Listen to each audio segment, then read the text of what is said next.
I'm Alan. I'm Eden. I'm Brighton. I'm Jessica. We're all grade 11 students from Thornhill Secondary School. And we're INNOSpark. INNOSpark is an entrepreneurship nonprofit that aims to make entrepreneurship education accessible to all students worldwide. So we provide entrepreneurship workshops, in-person workshops, social media content, and we also host pitch competitions. What made our initiative very meaningful was the fact that we saw so many YRDSB students apply and enter into our competition. And we were like, wow, this is so cool that we have students from our own board joining something that we started. INNOSpark started when all four of us noticed a gap.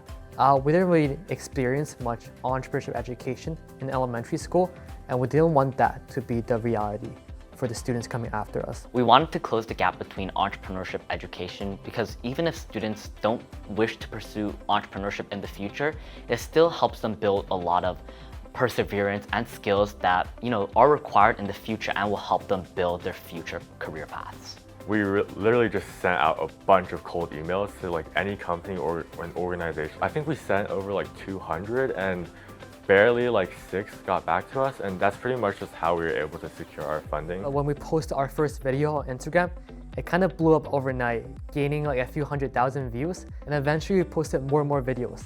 And we got, I think, over 3 million views from all the videos. The competition just really took off from the social media stuff. The biggest part for us was just being able to take everything one step at a time. For instance, we started off just as a little local initiative. We really only wanted to focus on going to YRDSB elementary schools. And I think the biggest challenge for that was just being able to make the right curriculum in order to entertain grade 7 and grade 8 students. In April, we hosted the INNOSpark pitch competition featuring over $20,000 in prizes, and we had judges from venture capital firms and also Y Combinators. We were able to pull in 2,000 participants from 50 different countries. So I think that moment was hosting the live finals because we planned everything just from our laptops, and after months and months of planning, we had these talented student entrepreneurs pitch their ideas, their really creative ideas that they clearly cared about right in front of us. And it just made all of those sleepless nights and efforts that we put in worth it. It feels surreal when we're informed that we were recognized for the Applause Award. All four of us saw the email at the same time, and we were kind of jumped out of our chairs when we got the email. I'm not surprised because I know how amazing those students are, how much efforts they put into this whole program.